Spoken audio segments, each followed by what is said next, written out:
Warning, the following audio transmission is based on theory and is intended for entertainment purposes only.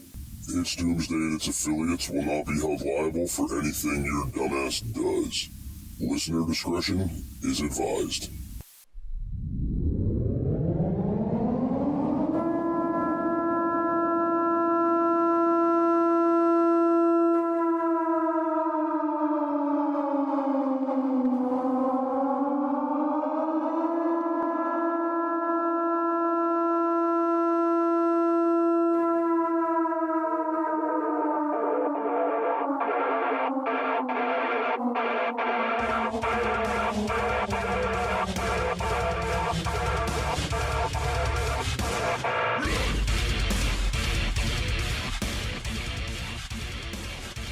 Welcome, everybody, to It's Doomsday Podcast. Today is April 9th, 2023. Time is 7:27 p.m., and joining me, as always, is Big Daddy Prep. What's going on, man? Oh, just another day. Just living the American dream, what can I say? Speaking of the American dream, it is Easter, and a lot of people in America are celebrating Easter Day, so happy Easter, Al. Yep, happy Easter. I celebrated with my family. They have the traditional ham. Well, we have the traditional ribs, racks of ribs on Easter. So I do the traditional rack of rib Easter. So I just got done with that. Oh, man, ribs for Easter. That actually sounds pretty good. Well, after Christmas and all the holidays, you burn out a ham anyway. And, ribs. Ribs is where it's at, baby. No, I get it. I understand these traditions. They get kind of old and they do start burning out. Like, we don't even do Easter baskets for the kids. We do an egg hunt. That's it. That's what they get. And then we do a small dinner, and that's pretty much the extent of it. But the kids also get to celebrate Orthodox Easter, Greek Orthodox Easter, which is a whole nother thing depending on, where we're at, what we're doing, and comes with its own set of traditions. But anyway, a message for the listeners out there, if you're listening. We are actively right now trying to move our podcast hosting service away from Podbean, okay? Yes, sir. So if you're only keeping the Podbean app for its Doomsday Podcast, if that's the only reason you have it, you're not going to need to have it anymore. The other thing I was going to say is, if you guys are out there listening on Podbean right now, I would appreciate it if you would jump ship to Spotify, iHeartRadio, somewhere, so you could still find the show, because this, for those of you that don't know that are out there, it's a bit of a process moving a hosting platform and then trying to get our RSS feeds to feed to our original people at Spotify and Apple and iHeart and all those places. And it's going to take time. It's not going to happen just overnight. So you might not see new episodes because they might only be coming out on iHeartRadio. They might only be coming out on Spotify. I don't know how this transition is going to go yet, but I promise you guys right now, myself, Al, and Jake will be continuously putting out new episodes. So if you're not seeing them hit or you're not getting updates, type in the name again. We might be just on Spotify. There might be something goofy going on. So just look for us, guys. That's all I wanted to say about We that. haven't quit. We haven't quit at all. Matter of fact, we got the same episodes coming out, just like always. You just got to look a little harder for a little bit of time till you figure out where it's all at. Right, and this is, guys, it's something I didn't want to do, this jumping the ship platform, but they put us into a tight spot and we don't have a choice, right? I mean, that's... I'm doing the same thing. I'm doing the exact same thing with you, Jester. I'm on board with you, too. So. Right, and so, if you guys were on the back side of this, where Al and I are, and if you'd see the live numbers, if you'd see the numbers we're seeing, it makes sense to jump ship. That's kind of what it is. We know that we're being censored. We know people aren't finding the show. That's what it is. I mean, and if you guys go and you look at our ratings in different places, it's a good show that people like. And yes, it is. It's not getting out there because of censorship. We pissed somebody off. We pissed a lot of somebody's off. We pissed a lot. We just picked the right somebody with the right damn switch, I guess so. So, topic of tonight's episode is self-sustainability. I wanted to get into this. There was a couple different key points I wanted to bring up with the self-sustainability side of this. And with that, guys, we are officially 6 months away from Prep Stock. So if you haven't got your Prep Stock tickets yet, go to www.prepstock.ticketleap.com and make sure you get your tickets for Prep Stock, guys. We are officially 6 months away, and we need to get those tickets up. We need to make sure you all are out there, and we need to get everybody on board with this self-sustainability. So, Al, when I say self-sustainability, what's the first thing that comes to your mind? I don't depend on the government to do things for me. I do them for myself. Exactly. I grow my own, I raise my own, I have my own, I make my own, and I don't need you for anything. There you go. So that's exactly how I feel too. I mean, I know when some people hear this, they think self-sustainability is having a generator, or it's having a garden, or it's, living off grid, or, having a full solar setup. Self-sustainability can mean a lot of different things. And what I want the takeaway from this episode to be is you need to be reliant on yourself, not reliant on the government, not reliant on, hospitals and EMS providers. You need to be the end-all, be-all for your own self-sustainability at the end of the day, right? Yep. Yes, sir. It needs to be you taking care of you. Exactly. I couldn't have said it better myself. You taking care of you. Ronald Reagan said it the best years ago. What are the 9 worst words you could ever hear? I'm from the government and I'm here to help. No, I don't need my government to help me. I want to help me. I'll take care of me. So let's get into this. One of the big things that I've been seeing lately, okay, and I'm not going to get overly political with this, but it is this illusion of choice within this country. It is the illusion of freedoms. These are the illusions that we have, right? Right. Now, we're all kind of trained and taught that, 911 will be there for you. The hospitals will be there for you. The government will protect you from foreign invaders, and they will protect us from terror, and they'll stop the drugs, and they'll stop the bad guys, and you have nothing to worry about, right?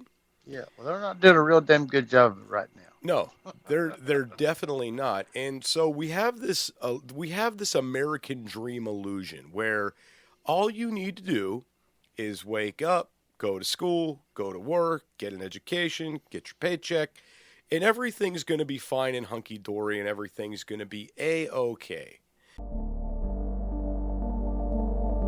Are you looking for something kick-ass to add to your closet? Reaper has the hookup for t-shirts, hoodies, button-ups, hats, beanies, and plenty of other badass products. You can check out Reaper Apparel Company at www.reaperapparelco.com and use code DOOM10 for 10% off. Jester only stands behind brands he believes in, and Dan at Reaper Apparel has a mission, and Jester is on board. Go check out www.reaperapparelco.com today and use code DOOM10 for 10% off your entire order. Why be a sheep when you can reap? Use code DOOM10 for 10% off at www.reaperapparelco.com today. Then what happens is there's a disaster, there's a hurricane, there's a flood, there's a tornado, there's an earthquake, there's a terrorist attack. Something goes wrong. Yep. And our government always seems to come up short. Okay? And not only do they come up short, but they never really figure out a plan of what to do next time. And this is something that really blows my mind, right? So, Al, you know how, something that really got me kind of thinking about this was, how we have building codes in different counties, certain places in Florida, you cannot have a basement because of the water tables, or certain places in Florida, you have to have hurricane rated this and hurricane rated that because of the weather patterns, right? And it got me to thinking, places like where there's homes within Tornado Alley, and we just saw that tornado destruction, and a bunch of people got lost. Why isn't the government stepping in and say, hey, any new builds there have to be to this standard so we can prevent loss of life, right? I agree totally. And I've recently gotten an opportunity to take part in some of that tornado damage because here in Arkansas, the 31st of March, we had a huge tornado that hit Little Rock and then hit a city named Wynn. I've been doing a lot of cleanup and work in that area. And let me tell you something. If it wasn't for the local mayor and those people in that area, the federal government has literally done zilch to help those people. Zero. And you're not going to see the federal government come in to do much in any sort of a disaster situation. We've watched this play out time and time again, and it always seems to come down to a couple of things. People who are willing to take the time out of their day to help, so basically local volunteers, right? Yep. Maybe different local entities collecting money to help the cause, right? And Yep. then your insurance company's giving you the payout so you can rebuild your life, okay? And it's pretty shitty when you think about it that you can rely on your insurance company more than you can your government.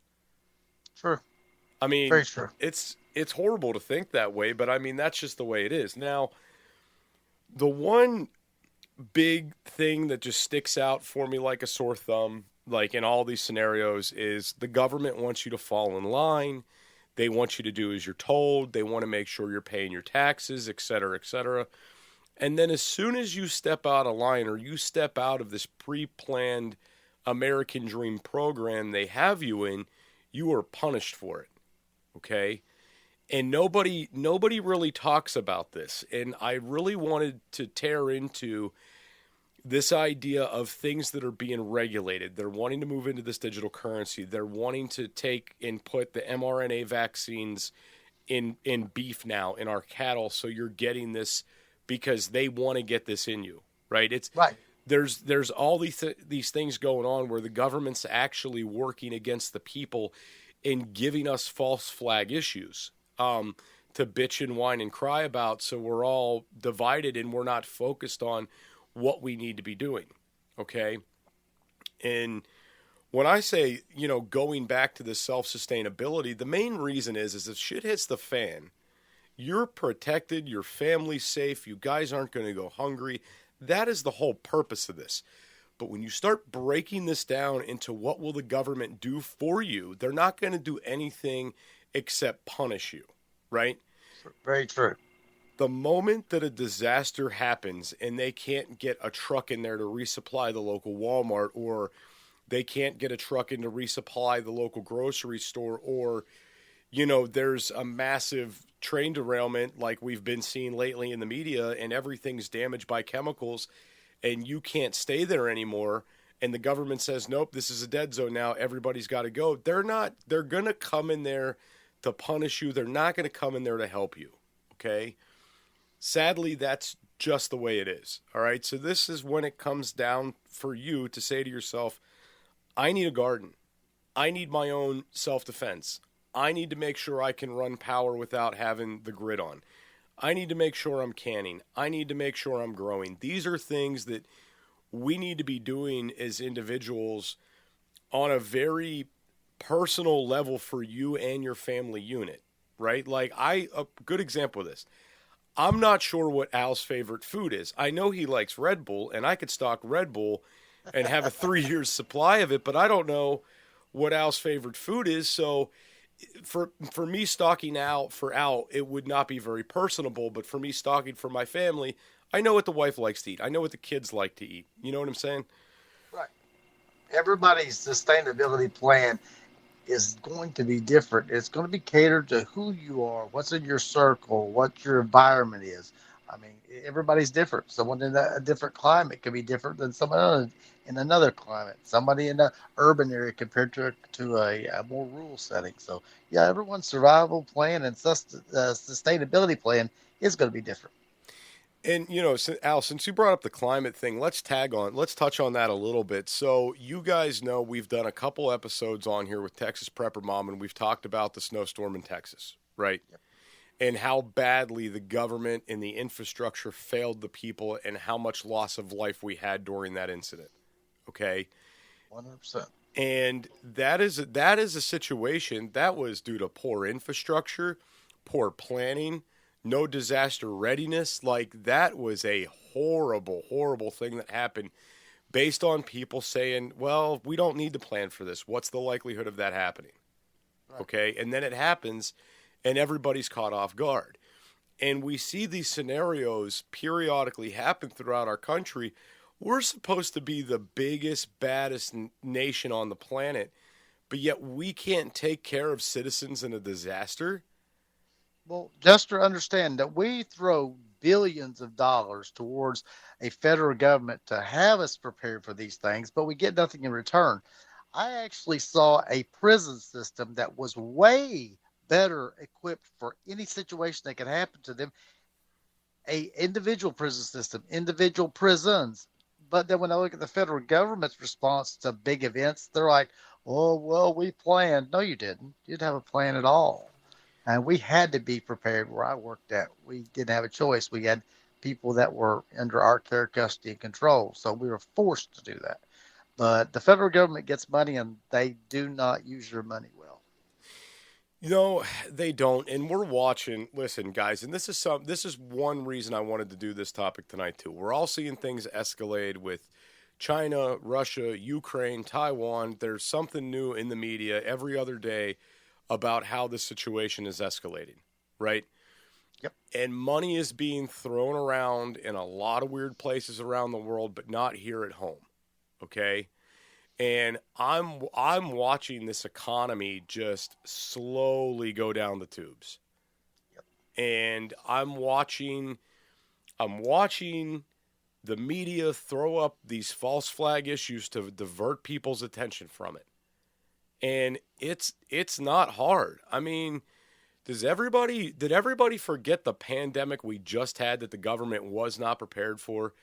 Did anybody forget the bare shelves in the stores a couple years ago? Did all this just go out the window? Do you have enough food in your pantry for when disaster strikes? Go to www.readywise.com and utilize code DOOM10 for 10% off your entire food order. ReadyWise offers long-term food storage items such as chicken and beef that last up to 15 years. But that's not all. Go to www.readywise.com and use our code DOOM10 for 10% off of organic food as well. Offering chili, pasta, and soups, they have you covered. Did we mention they have fruits? Bananas, blueberries, strawberries, and apples, just to name a few. With many more food options for your home, car, or bug-out bag, ReadyWise has your six. Go to www.readywise.com now and utilize code DOOM10 for 10% off. True. And it doesn't matter on what side of the aisle or what side of the think spectrum that you're on, because it affects us all the same. When the Republicans were in, it's the same way as it is with the Democrats. No one is doing their job at the top, and it just filters right on down. So this is not a partisan issue. This is an issue that everyone's screwing up, especially those in leadership positions. It is. And this is why it's so important for you as an individual, if you're listening to the show, to say, hey, I need to have some sort of a plan. I need to be ready in case things really break bad or some bad shit goes down. And guys, this doesn't have to be this extreme pump $10,000 into your preps. It doesn't have to be that way at all. So I'll tell you what, what really gets under my skin, man, is when people say that preparedness is stupid, or people say, I don't understand these people that prep like anything bad is going to happen. Right. And I've said it before, I'm going to say it again, there's different levels to prepping, okay? Right. Now, I think like 5 different things off the top of my head probably most Americans are doing, okay? You wear your seatbelt when you get in the car. You've got a spare key outside somewhere in case you lock yourself out of the house. You got a fire extinguisher floating around somewhere in case there's a fire. You've got a smoke detector in your house. And somewhere in your house, maybe pre-programmed in your phone number or in your phone, you have a list of emergency phone numbers so you can call people if things break bad, right? Right. These are all preparing for something to go bad. Everybody's doing this. Is it that hard for you to have a 30-day canned good food supply tucked away in the back of the pantry? Is it that hard to have a couple cases of water tucked back in a closet? I mean, is it that hard to do these little insignificant things? You know? Jester, you'd be shocked at the amount of people that leave out of their house with their cell phone not charged up and almost empty tank of gas every day. And they come back the same way every day. People do not prepare for things that can happen to them. You can just tell. All you got to do is look at a person's gas gauge. I mean, look at your cell phone status and let me see how many bars, how much you've got charged on it. That tells me whether a person's a prepper or not, whether they're prepared for, anything to happen. Just a flat tire. Right. And, there's another thing here that's also been driving me nuts, guys. And for right now in this moment, there is like no excuse for anybody to not be prepared. Okay. And I'm going to tell you why. Number one, everybody's got a smartphone in their pockets nowadays. You can look up how to do anything online. All right. There's a DIY video on YouTube for freaking everything. Okay. Yep. Whether it's you want to know how to skin a deer or you want to know how to can your own meat, all these things are available online. They're all right there. Okay. And not just that, a lot of these preparedness things that you can go do are available in every freaking town. Every Walmart sells flashlights and batteries. Okay. Right. Every freaking Walmart has a first aid kit, right? Like simple little things that you can do to better yourself. And for those of you out there that are like, oh, Al, I've known people who don't own a freaking flashlight. Right. I have too. And it's like, man, I use flashlights like all the time. I don't understand. What do you guys do? You just hide inside when it's dark out? What do you do when the power goes out? I know people that don't own a pocket knife. They don't own a pocket knife. I'm like, what are you going to do if you have to do something? Right. Oh, I don't know. I don't know. Okay. And I hate to get down on people and really, I don't mind. Okay. I don't like to get shitty with people, but I'll tell you this much. If you're not getting prepared, you're an idiot at this point in time where we're at right now in this country with everything that's coming. You're an idiot. I'm not saying nukes are going to start falling from the sky. I'm not saying World War III is about to happen, but I'll tell you what, there's a shit ton of money getting pumped overseas. Whenever this happens and there's a wartime effort, what do we see, Al? We see prices on shelves rise and we see products disappear, right? Fire is one of the most basic essentials for survival. Whether you're camping, hiking, or preparing for disaster, Blackbeard has your six. Go to www.blackbeardfire.com and utilize code DoomsDay for 10% off your entire purchase. Blackbeard offers stormproof matches, plasma arc lighters, fire starters, and ferro rods, all of which are great for your bug out bag. Once again, go to www.blackbeardfire.com and utilize code DOOMSDAY for 10% off your entire purchase.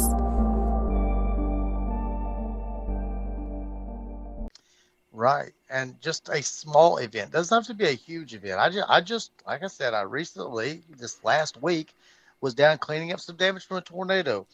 The hardware stores, nothing. The big box stores, nothing. The fuel stations, nothing. I mean, no power. You can't pump fuel without power. You can't take a credit card. This was half a town. The other half of town had everything, had all the amenities. Yeah, it was like, I got a good slap in the face about preparedness this last week as I watched how people handled just a small event, a tornado. Right. It's ridiculous. And, what's really funny is, and I gotta, now that I'm getting into this EMS side of things, Al, and like taking this training and seeing what goes on within my county a little bit more, you would not believe the amount of money that the county pumps into emergency preparedness, right? Yep. So all these people that live within my county that are like, it's stupid to prepare, you're paying taxes to make it happen, guy. Yep. Right? Yep. Your taxes are going to disaster preparedness right now, whether you like them or not. Whether you want it to or not, some portion of your money is going to disaster preparedness. Now, with that being said, they're doing a pretty shitty job. The government does a pretty shitty job of getting everybody ready. So why don't you just take a little bit extra money and get yourself ready? That way you don't have to be reliant when these systems fail. So Al, you brought up something about how one town had everything and the other town had nothing. Yep. All One right. side of town. One side of town had everything, and the other side didn't. That's yeah, it was amazing. You know, so I'm going to go on a little conspiracy tangent real quick. Al, remember during the pandemic and everybody was reporting, you know, I don't have bread at my store, I don't have milk at my store, all the canned goods are gone. And then you had other people popping online like, you guys are nuts, you're lying. We have everything in our town, right? Yep. Now, I'm going to tell you how this goes. First off, every town was different. If you've listened to the show for a while, we've explained how the supply web works, right? We've done that. But what I will tell you is I think certain cities, certain areas that had a lot of people, that maybe a denser population of people that were active online, or maybe a certain demographic, were getting the supplies and people out in the rural communities weren't, so they all sounded nuts when they're posting this stuff, right? Right. So that's what you do. If you want to discredit a group of people, make it look like they're full of shit. And if Al had bread in his town and Jester didn't have bread in his town, and I'm like, Al, I got no bread. And Al's like, Jester, you're crazy. There's bread everywhere. You're full of shit. That's going to discredit me, right? And that's exactly what they did. And at the end of the day, they didn't do much of anything to combat this or curb this, right? The government didn't come in. Now, this is hilarious to me. I still can't get over this. So when the pandemic hit, the government came in. We're going to mass produce all these ventilators. I don't know where the hell they're at. I mean, who knows where they're at, right? They're maybe sitting in a warehouse somewhere, all right? So that was a thing. Then they found out those were bad. But I never once seen the government say, hey, we need to up food production. We had people waiting in line for food banks out like for hours all day long to get food. And we saw empty shelves everywhere. And the government never once said, hey, we're going to work on putting food in people's stomachs. In fact, they were destroying crops and destroying food and dumping milk down drains because people weren't going out to shop and shit was expiring. Want to be a guest on the show? Email it's doomsdaypodcast@gmail.com. That's it's doomsdaypodcast@gmail.com. Very true. Very true. And in many locations, this is exactly what was happening. But here's one part of this whole discussion that I think is key, is if you don't prepare and you don't plan, and you plan on your government or an entity taking care of you, understand that when you don't have anything to eat, you don't have anything to drink, you don't have any shelter, you're not being taken care of. Now you're being cultivated, sort of like cattle, because now they're able to give you what they want, and you do what they want you to do in return. A lot of people don't want to do certain things, but when you're hungry, you'll be amazed what you'll do that you normally wouldn't do. Right, and that's a big part of it. And guys, everybody needs to remember and hear these words, and we've said this on the show a bunch of times, but people will kill to feed their children. And if you have the food and you're not giving it up, it's going to be your ass. Yep. Okay? Yep. And this episode is not about inciting fear. It's not about fear-mongering, and we're not spreading fear porn. That's not what this is. But lately, I've noticed a trend of the people who are supposed to defend us and protect us, the federal government, are doing a very shitty job when it comes to these disasters. Okay? They are. Now, I'm not saying I could do a better job than they're doing. That's not what I'm saying. But what I'm saying is you need to be prepared for when they can't take care of you, right? Yep. And that's, again, your food stocks, having backups of things, knowing what to prepare, how to prepare, preparing for your climate, your elements, knowing how to grow, knowing how to preserve food, knowing how to forage, knowing what things are edible out in nature where you're at, right? This is a big, big deal. And a lot of, Al, you know, The prepper that gets under my skin the most is the one that feels they have oodles of time to do things. Right. Right? I agree with you.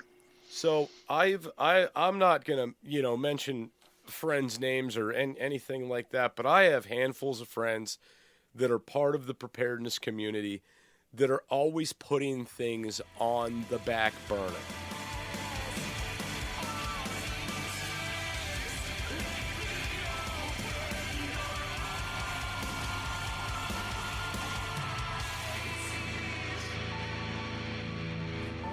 This is an emergency action message.